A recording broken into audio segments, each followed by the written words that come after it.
చూస్తున్నాం టీటీడీ మాజీ విజిలెన్స్ అధికారి మృతి కేసులో ఇప్పుడు బిగ్ ట్విస్ట్ నెలకొంది. సతీష్ కుమార్ ను చంపేసినట్టుగా ప్రాథమికంగా నిర్ధారించారు పోలీసులు. పరకామణి కేసులో ప్రత్యర్థులే ప్రాణాలు తీశారని సతీష్ కుమార్ సోదరుడు ఫిర్యాదు చేశారు. అయితే నిన్న తాడిపత్రి సమీపంలో రైలు పట్టాలపైన సతీష్ కుమార్ మృతదేహం లభించింది. తలపై గాయాలు, శరీరంలో ఎముకలు విరిగినట్టుగా గుర్తించారు వైద్యులు.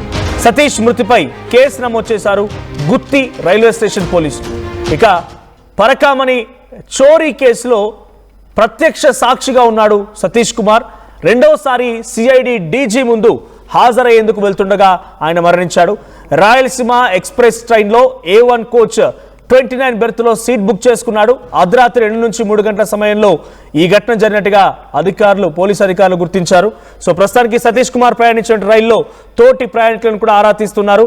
కేసు దర్యాప్తు కోసం 10 బృందాలను ఏర్పాటు చేశారు పోలీసులు. సో ప్రస్తుతానికి సతీష్ కుమార్ మరణంపై అనేక అనుమానాలు వ్యక్తమవుతున్నాయి. ఆయన ఒక విచారణకు హాజరవుతున్నటువంటి ఈ క్రమంలోనే ఆయన ఒక ట్రైన్లో వెళ్లేందుకు ప్రయత్నం చేస్తున్న ట్రైన్లో రాయలసీమ ఎక్స్ప్రెస్ ట్రైన్లో A1 కోచ్ 29 బెర్త్ సీట్లో బుక్ చేసుకొని అర్ధరాత్రి 2 నుంచి 3 గంటల సమయంలో ఈ ఘటన జరిగింది. సో ఆయన ట్రైన్లో వెళ్తుండగా మరి అక్కడ ఏం జరిగి ఉంది, ఎలా జరిగింది తెలియదు. కానీ ప్రస్తుతానికి సతీష్ కుమార్ మరణించారు. సో టీటీడీ పూర్వ విజిలెన్స్ అధికారి సతీష్ కుమార్ మరణం పైన ఇప్పుడు ఇది ఒక బిగ్ ట్విస్ట్ అని చెప్పాలి. ఆయనది హత్యేనని వైద్యులు ప్రాథమికంగా నిర్ధారించారు. అనంతపురం సర్వజన ఆసుపత్రిలో ప్రస్తుతానికి పోస్ట్ మార్టం కంప్లీట్ చేశారు. ఫోరెన్సిక్ పోలీసుల పర్యవేక్షణలో ఈ మృతదేహానికి స్కిటిక్ స్కానింగ్ కూడా చేశారు వైద్యులు. దీంతో తల వెనుక గొడ్డలి లాంటి ఒక పదునైనటువంటి ఒక ఆయుధంతో ఆయనని నరికినట్టుగా గుర్తించారు పోలీసులు. అటు వైద్యులు కూడా నిర్ధారించారు. శరీరం పైనటువంటి గాయాలతో పాటుగా పలు చోట్ల ఎముకలు కూడా విరిగిపోయాయట. రాత్రి గుంతకల్లు రైల్వే స్టేషన్ లో ఫస్ట్ ఏసీ బోగిలో సతీష్ కుమార్ ఎక్కాడు. తెల్లవారుజామున 2 నుంచి 4 గంటల మధ్యలో ఆయన మరణించినట్టుగా తేలింది. అతని సెల్ ఫోన్ స్వాధీనం చేసుకున్నారు పోలీసులు ప్రస్తుతానికి. సో విజయవాడ ఫోరెన్సిక్ ల్యాబ్స్ కూడా ఆ సెల్ ఫోన్ ని తరలించారు. కేసు దర్యాప్తు కోసం 12 మంది పోలీసుల బృందాలని ఏర్పాటు చేశారు. 12 మంది పోలీస్ బృందాలను ఏర్పాటు చేశారు. 12 టీమ్స్ ని 12 స్పెషల్ టీమ్స్ ని ఏర్పాటు చేశారు. సో కోర్టు ఆదేశాలతో సిఐడి ముందు రెండోసారి విచారణకు హాజరయ్యేందుకు వెళ్తున్న క్రమంలో ఆయన ఈ రకంగా హత్య కావడం అనేది పెద్ద ఎత్తున అనుమానాలకు రేకెత్తిస్తున్నాయి.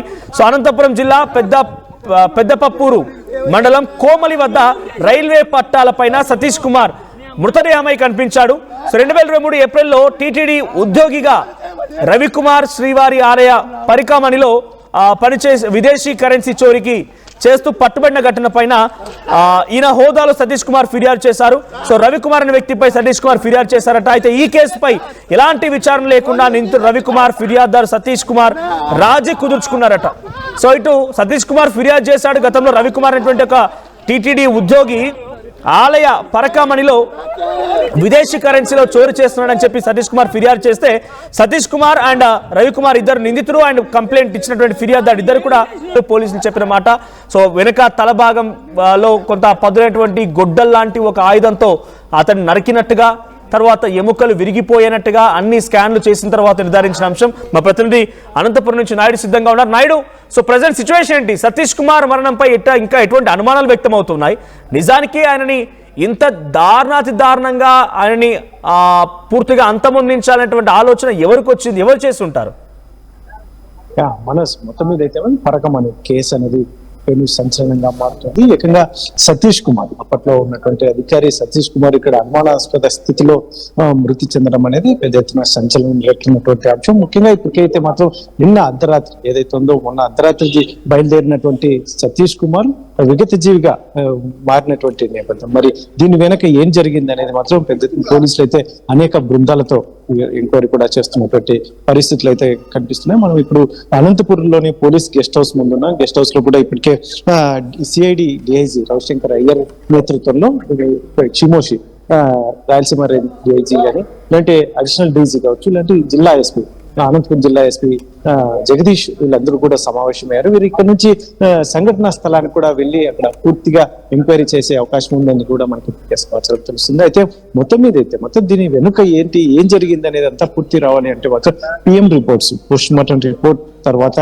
పూర్తి అంశాలు బయటకు వచ్చే అవకాశం ఉంది. అందులో ముఖ్యంగా ఎప్పుడూ లేనటువంటిది ఒక వ్యక్తి మరణించిన తరువాత ఒక స్కాన్ కూడా చేసినటువంటి సతీష్ మృతదేహాన్ని స్కాన్ కూడా చేసినటువంటి పరిస్థితులు అయితే ఉన్నాయి. ఇటువంటి తర్వాత మరి అధికారులు ఏం చెప్తారు, అసలు ఏం జరిగింది, ట్రైన్ లో ఏం జరిగింది, లేదంటే ఇతరత్ర అంశాలన్నింటినీ కూడా, ఎందుకంటే ఇప్పటికే బంధువులు అయితే ఆరోపిస్తున్నది ఏమైతే మాకు హత్య జరిగింది, ఖచ్చితంగా మా కుమారుడు కావచ్చు, లేదంటే వాళ్ళ భార్య కావచ్చు, వాళ్ళు ఆరోపిస్తున్నది ఏంటంటే అంటే అది చనిపోయేంత ఆత్మహత్య చేసుకునేంత పిరికి వ్యక్తి కాదు, ఖచ్చితంగా దీని వెనుక ఏదో కుట్ర దాగి ఉంది అని చెప్పేసి వారి బంధువులు కూడా ఆరోపిస్తున్నారు. నాయుడు ఆయన ఒక సామాన్యమైన వ్యక్తి ఏం కాదు, ఆయన ఒక పోలీస్ స్థాయిలో ఉన్నటువంటి యూనిఫామ్ సర్వీస్ లో ఉండే వ్యక్తి. సో గుంతకల్ రైల్వే స్టేషన్ లో ప్రస్తుతానికి GRPF CIగా కూడా పనిచేస్తున్నారు.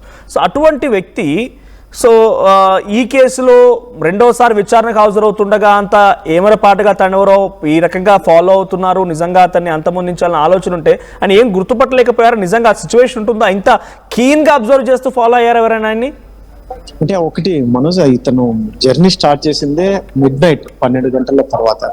ఆ ఏదైతే ఉందో ట్రైన్ ఎక్కిన గంట నుంచి గంటన్నర లోపలే ఈ ఇన్సిడెంట్ జరిగినది ప్రాథమికంగా అధికారులు చెప్తున్నటువంటి పరిస్థితి. అంటే రాత్రి సమయంలో మరి ఎక్కిన వెంటనే ఆల్మోస్ట్ పడుకోవటమా, లేదంటే ఇంకా ఇతరత్ర మీరు అన్నట్టుగా ఒక నెగ్లెక్ట్ గా, ఎందుకంటే కొంచెం అప్రమత్తత లేకపోవడం అనేది కూడా జరిగి ఉండదు. కాబట్టి ఇది పూర్వపరాలు పూర్తి వివరాలు బయటికి రావాలంటే మాత్రం ఖచ్చితంగా, ఎందుకంటే పోస్ట్ మార్టం రిపోర్ట్ అనేది కీలకంగా మారుతున్నటువంటి నేపథ్యంలో నిన్న అర్ధరాత్రికి అయితే మొత్తం పోస్ట్ మార్టం కంప్లీట్ చేశారు. మరి రిపోర్ట్స్ ఈ రోజు ఈవినింగ్ కి రావచ్చు అని చెప్తున్నారు. ఇటువంటి పరిస్థితుల్లోనే మరి CID అయితే మాత్రం సంఘటన అసలు ఏకంగా, ఎందుకంటే గతంలో కూడా CID అధికారులు ఇతన్ని పరకామణి కేసు అంశంలో ఒకసారి ఎంక్వైరీ చేశారు, మరి రెండోసారి కూడా రమ్మని చెప్పినటువంటి పరిస్థితుల్లోనే తిరుపతికి బయలుదేరినటువంటి సతీష్ కుమార్ ఈయన ఈ రోజు ఈ రకమైనటువంటి వార్త వినాల్సి వచ్చిందని చెప్పేసి మొత్తం అధికారులు కూడా వాపుతున్నటువంటి నేపథ్యంలో మరి అయితే ఇక్కడ మరొక అంశం, తను తిరుపతికి వెళ్లే క్రమంలోనే ముందస్తుగా ఇంకా ఎవరైనా ఫోన్లో మాట్లాడిన అంశం,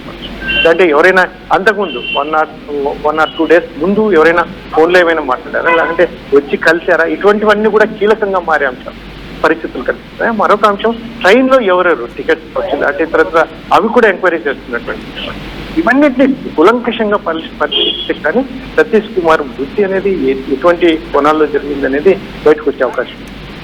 right, thank you Naidu. So మొత్తంగా రాయలసీమ ఎక్స్ప్రెస్ ట్రైన్లో A1 కోచ్ దగ్గర 29 బెర్త్లో సీట్ బుక్ చేసుకొని ఆయన అర్ధరాత్రి సమయంలో ఇక్కడ ట్రైన్ ఎక్కారు. సో ఆ తర్వాత మెల్లగా వెళ్తున్న క్రమంలో ఆయన మరణం కూడా 2 గంటల నుంచి 4 గంటల మధ్యలో జరిగి ఉంటుందని వైద్యులు చెప్తున్నమాట. సో ఆ తర్వాత పట్టాలపైన పడిపోయి ఉన్నాడు. సో అర్ధరాత్రి 2-3 గంటల సమయంలో ఆయన పట్టాలపై పడిపోయి ఉన్నాడని అంటే నిజంగా ఎవరో వచ్చి చేస్తే తప్ప అంత ఈజీగా రన్నింగ్ ట్రైన్లో నుంచి ఆయన ఎక్కడ ఆగినా కూడా ఆగిపోయి తనంతట తానే ఈ రకంగా సెల్ఫ్గా ఇంకేదైనా చేసుకుని బలవన్మరణానికి పాల్పడ్డాడంటే అవకాశం లేదు. ఎందుకంటే తల వెనకాల భాగంలో గొడ్డలితో తనెవరో దాడి చేసినట్టుగా ఆనవాళ్ళు ఉన్నాయి, ఎముకలన్నీ విరిగిపోయి ఉన్నాయి, బాడీలోని పలు ఎముకలన్నీ విరిగిపోయి ఉన్నాయి. సో ఇప్పుడు ఆయన వెళ్తోంది కూడా ఒక విచారణ హాజరయ్యేందుకు. సో ఒక విచారణ హాజరయ్యేందుకు వెళ్తుండగా ఈ మరణం సంభవించడం అనేది పెద్ద ఎత్తున అందరినీ కూడా కొంత అనుమానాలకు తావిస్తున్న పరిస్థితి. సో పరకామణి చోరీ కేసులో ప్రత్యక్ష సాక్షిగా ఉన్నాడు సతీష్ కుమార్. ఒక ఫారెన్ కరెన్సీకి సంబంధించిన డబ్బులని చోరీ చేస్తున్నటువంటి వ్యక్తిని అప్పుడు ఆయనపై ఫిర్యాదు అందించాడు. ఆ తర్వాత ఇద్దరి మధ్య రాజీ కూడా కుదిరింది.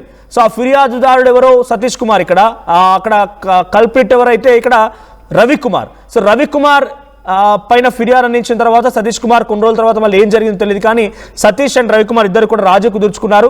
ఆ తర్వాత రవికుమార్ విషయంలో కూడా కొంత ఆయన ఆస్తులని సగం వరకు టీటీడీకి రాయించుకొని ఆ తర్వాత ఆయన వదిలేశారు రకంగా ఆరోపణలు కూడా ఉన్నాయి. సో ప్రస్తుతం అన్ని జరుగుతూ ఉండగా ఆ కేసులోనే మరోసారి ఆయన డీజీ దగ్గరికి CID డీజీ దగ్గరికి విచారణకు హాజరయ్యేందుకు వెళ్తున్న సమయంలోనే నైట్ టైంలో ట్రైన్ ఎక్కాడు. సో రాయలసీమ ఎక్స్ప్రెస్లో ట్రైన్ ఎక్కాడు. ఆ ట్రైన్లో A1 కోచ్ దగ్గర సీట్ నెంబర్ కూడా బుక్ చేసుకున్నాడు. ఆ సీట్లో వెళ్తున్న క్రమంలో 2 గంటల నుంచి 4 గంటల మధ్యలో ఆయన మరణించినట్టుగా డాక్టర్ చెప్తున్నారు, నిర్ధారించారంటే సంథింగ్ ఈజ్ ఫిషీ. సో ప్రస్తుతానికి ఈ సంఘటన పైన ఈ కేసును విచారించడం కోసం 12 పోలీసు బృందాలు, 12 స్పెషల్ పోలీస్ టీమ్స్ ఏర్పాటు చేశారు. కోర్టు ఆదేశాలతో విచారణ చేస్తున్నారు. CID ముందు ఒక్కసారి హాజరు కావాలనేటువంటి అంశంలోనే ఆయన మరణించడం వెనుక ఏం జరిగి ఉంటుందో అనుమానం వ్యక్తమవుతోంది. సో ఇక్కడ ఆ డబ్బులు తీసుకున్నటువంటి ఎవరైతే చోరీకి పాల్పడ్డారో ఆ చోరీకి పాల్పడ్డ వ్యక్తి ఇక్కడ ఫోటోలో కనిపించిన రవికుమార్. సో ఈయనే ఆ చోరీకి పాల్పడింది. ఈయనపైనే సతీష్ కుమార్ గతంలో ఫిర్యాదు చేశాడు. ఆ తర్వాత కాంప్రమైజ్ అయ్యారనేటువంటి ఒక చర్చ కూడా జరిగింది. సో ప్రస్తుతానికి సతీష్ కుమార్ మరణం పైన ప్రధానంగా అనుమానాలు వ్యక్తమవుతున్న వ్యక్తి ఇతనే. వెంటనే సో ఆ ఫారెన్ కరెన్సీని చోరీ చేసినట్టు ఆ లైవ్ విజువల్స్ కూడా మీరు చూస్తున్నారు సీసీటీవీ కెమెరాలో. సో అక్కడ పక్కనే కొంత ఫారెన్ కరెన్సీ ఉంటుంది. ఆ ఫారెన్ కరెన్సీని మెల్లిగా ఆ సంచిలో నుంచి తీసి మెల్లిగా ఆ చేతిలో పెట్టుకోవడం మనం చూస్తున్నారు కదా. ఆ దోతిలో నక్కి పెట్టి దాన్ని అక్కడి నుంచి తరలించడం. సో ఈ రకంగా ఫారెన్ కరెన్సీని చోరీ చేసేటువంటి ప్రయత్నం రవికుమార్ చేసిన దాంట్లో అప్పుడు గతంలో సతీష్ కుమార్ ఫిర్యాదు అందిస్తే ఇప్పుడు సతీష్ కుమార్ మరణానికి ప్రధాన కారణం పరకామణి కేసులో రెండవసారి విచారణకు హాజరవడమే. సో ఆ చోరీ కేసులో విచారణకు హాజరయ్యేటువంటి క్రమంలోనే ఆయన మరణించాడు. ప్రస్తుతానికి ఆయన మరణంపై అనేక అనుమానాలు వ్యక్తమవుతున్నాయి. ఒకసారి సతీష్ కుమార్ కుటుంబీకులు ఆర్టీవీతో మాట్లాడుకొచ్చారు. వారు ఏం మాట్లాడారో చూద్దాం. మన కర్నూలు జిల్లా పత్తికొండ ఊరైనటువంటి మన కుమ్మర సతీష్ కుమార్ ఇన్స్పెక్టర్గా గత ప్రభుత్వంలో పనిచేస్తూ ఉన్నాడు.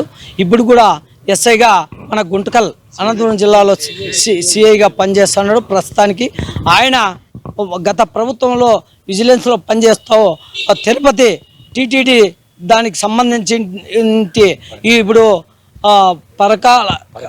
పరకామణి కేసు విచారణలో భాగంగా ఇప్పుడు 2 తూర్లు తిరుపతికి వెళ్ళాడు. ఇది 3వ తూరి. ఈ తిరుపతికి వెళ్ళడంలో మన ఎవరో దుండగులు ఆ కేసు మోస్తాదనే రౌడీ మూలకలు ఖచ్చితంగా మా కుమార కుల బాంధవుడు సతీష్ కుమార్ అనే వ్యక్తిని ఈరోజు దారుణంగా అనే చెప్తున్నాం. ఎందుకంటే మా బాధ, మా ఆవేదన, పసిపిల్లలు చిన్న వయసులోనే ఎస్ఐగా నుంచి సిఐ దాకా వెళ్ళిన వ్యక్తి, డిఎస్పీ ఎస్పీ దాకా పోయే వ్యక్తి ఈరోజు మా కడప మంట ఆవేదనలో ఈరోజు కొంతమంది మాట్లాడుతూ ఉంటే ఈరోజు ఏం చెప్తున్నారు, అది సతీష్ కుమారు కాదు ఇది అన్నారు. వాళ్ళు కళ్ళు మూచుకున్నారా? ఆ రోజు మీరు చేసిన తప్పులకి ఈరోజు మా సతీష్ కుమారు నీతి నిజాయితీగా పలుకుతున్నాడు కాబట్టే మీరు అబద్ధాల కోరు కాబట్టే మీరు ఈరోజు మా సతీష్ కుమార్ ఆత్మహత్య అని భూమన కరుణాకర్ రెడ్డి ఎట్లంటాడని మేము ఖచ్చితంగా మా కుమ్మర కుల సంఘాల తరఫున ఖచ్చితంగా అనంతపురం జిల్లా నుండి తీవ్రంగా ఖండిస్తున్నాం. ఎందుకంటే భూమన కరుణాకర్ రెడ్డి మీరు అక్కడ పోయి చూసారా? లేకుంటే మీరు చూసింటే మీరేగిన ఆత్మహత్యగా రైలు కింద దొబ్బారా? మాకు ఆ డౌట్ వస్తుంది.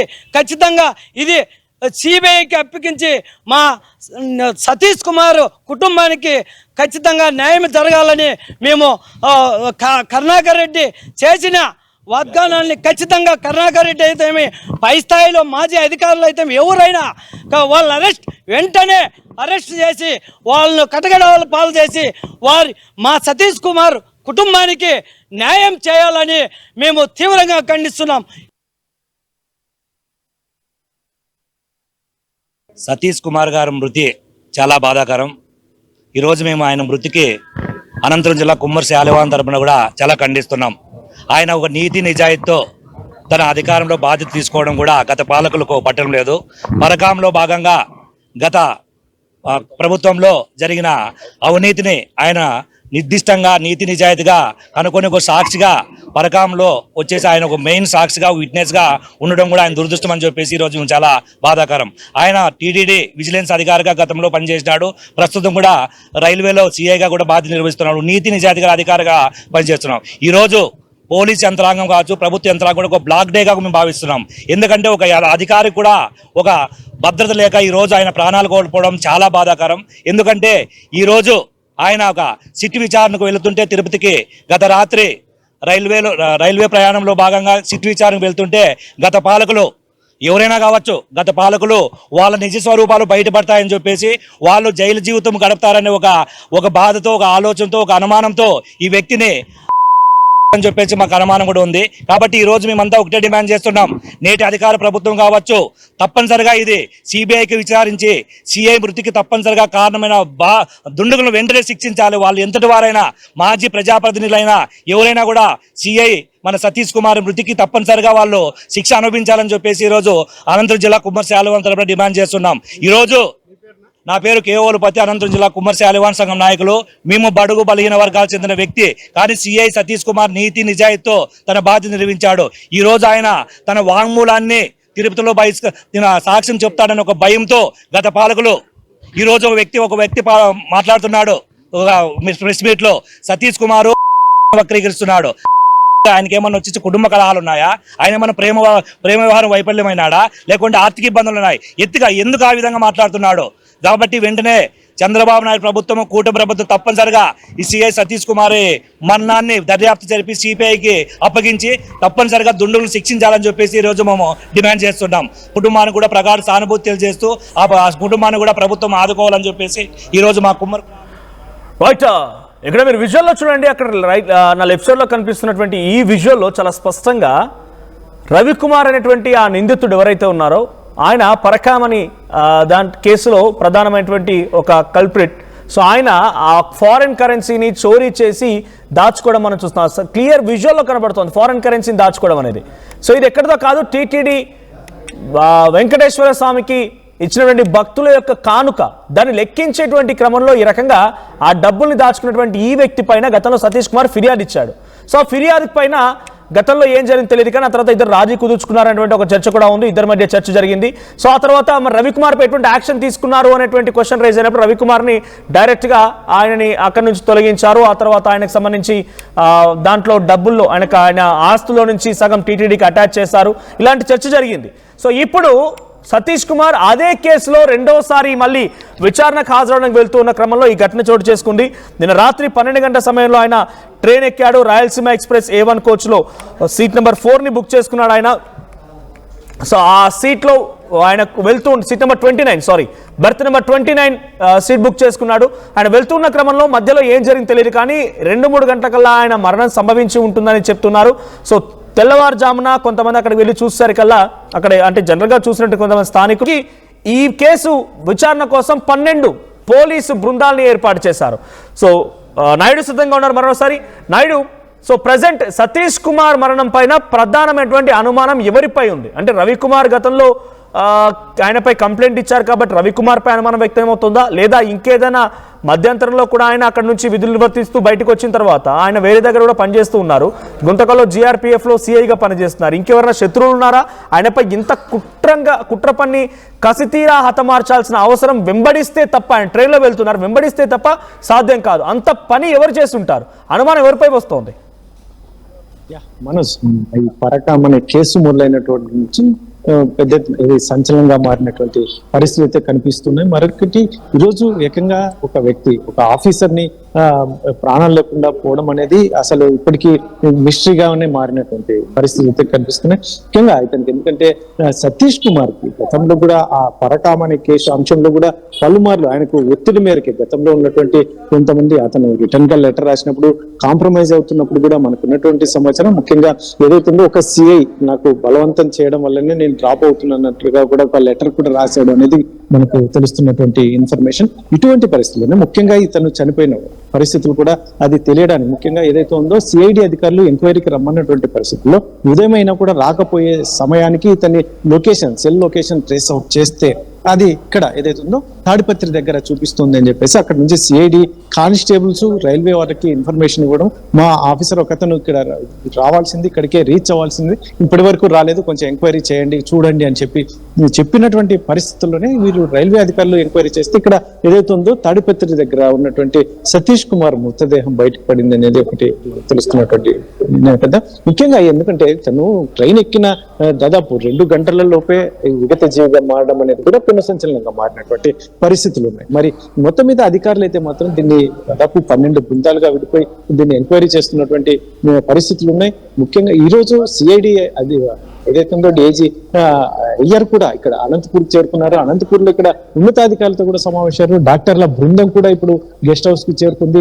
మరి ఏం జరుగుతుంది పూర్తి వివరాలు బయటకు రావాలంటే ఫస్ట్ ఆఫ్ ఆల్ మనకు PM రిపోర్ట్ అనేది కూడా బయటకు వస్తేనే పూర్తి వివరాలు తెలుస్తాయని చెప్పేసి ఇక్కడ ఉన్నతాధికారులు అయితే అధికారుల నుంచి మనకు తెలుస్తున్నటువంటి సమాచారం. మరి ఈ అధికారులు ఏం చేయబోతున్నారు, అందులో CID అక్కడికి వెళ్ళి మొత్తం అంతా బృందం అంతా కూడా స్పాట్ ని, సంఘటన స్థలాన్ని కూడా పర్యవేక్షించే పరిస్థితులు కనిపిస్తున్నాయి. ముఖ్యంగా కుటుంబ సభ్యులను కూడా, ఎందుకంటే ఈ రోజు ఇప్పటికే కర్నూలు జిల్లా పత్తికొండకు సతీష్ కుమార్ ఏదైతే బాడీ అక్కడికి చేరినటువంటి నేపథ్యం, అది క్రీమియేషన్ అంత్యక్రియలు జరిగిన తర్వాత కుటుంబ సభ్యులను కూడా విచారించే అవకాశం ఉంది. ఎందుకంటే వారికి గతంలో ఏదైనా చెప్పాడా, నాకు థ్రెట్ ఉందని కానీ, ఇలాంటి పలానా వ్యక్తుల దగ్గర నుంచి నాకు ఈ రకమైన అంశాలు ఉన్నాయని ఏదైనా షేర్ చేసుకున్నాడా భార్యతో కావచ్చు, లేదంటే వాళ్ళ తల్లితో కావచ్చు, ఇటువంటివన్నీ కూడా వారి కుటుంబాన్ని కూడా ప్రశ్నించే అవకాశం ఉంది. ముఖ్యంగా ఎందుకంటే ఈ క్రిమినేషన్ తర్వాత ఆ కుటుంబంతో ఉన్నతాధికారులు కూడా సమావేశమయ్యే అవకాశం ఉంది.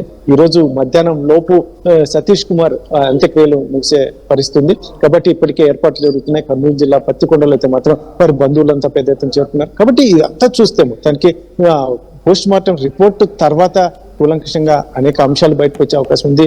కాబట్టి ఇతను చనిపోయిన సమయంలో ఫ్రాక్చర్స్, ఇప్పటికైతే ఫ్రాక్చర్స్ లేవంటున్నారు. అయితే ఎప్పుడూ లేనటువంటి బాడీకి స్కాన్ కూడా చేసినటువంటి పరిస్థితి. గతంలో ఏ కేసులోనూ ఇటువంటి పరిస్థితులు లేవు. ఈ రోజు అయితే మాత్రం చనిపోయినటువంటి బాడీకి స్కాన్ చేశారు. మరి ఇవన్నీ కూలంకషంగా బయటికి వస్తే తప్ప అది ఏం జరిగింది, ఇతనికి థ్రెట్ ఎలా ఉంది, ముఖ్యంగా తిరుపతికి బయలుదేరినప్పుడు ఎవరికైనా చెప్పి ఎప్పుడు బయలుదేరుతున్నాను నేను ఇన్ని గంటలకు వస్తానని ఎవరికైనా చెప్పాడా, మరి ఎవరెవరు వస్తున్నామని చెప్పారు. ఇటువంటివన్నీ కూడా కీలకంగా మారే అవకాశం ఉంది Manoj. Right, thank you Naidu. So మొత్తంగా సతీష్ కుమార్ మరణంపై అనేక అనుమానాలు తావిస్తూ ఉన్నాయి. 12 పోలీస్ బృందాలు ఏర్పాటు చేశారు ఈ కేసు విచారణ కోసం అని చెప్పి. సో ఒక కేసు విచారణకి ఆయన హాజరవుతున్నటువంటి ఆ క్రమంలో ఆయన అర్ధరాత్రి సమయంలో ట్రైన్ ఎక్కాడు. అలా వెళ్తున్న క్రమంలో ఆయన ఎవరు వెంబడించారు, ఎవరు వెంటాడారు, మరి నిజంగా ఏం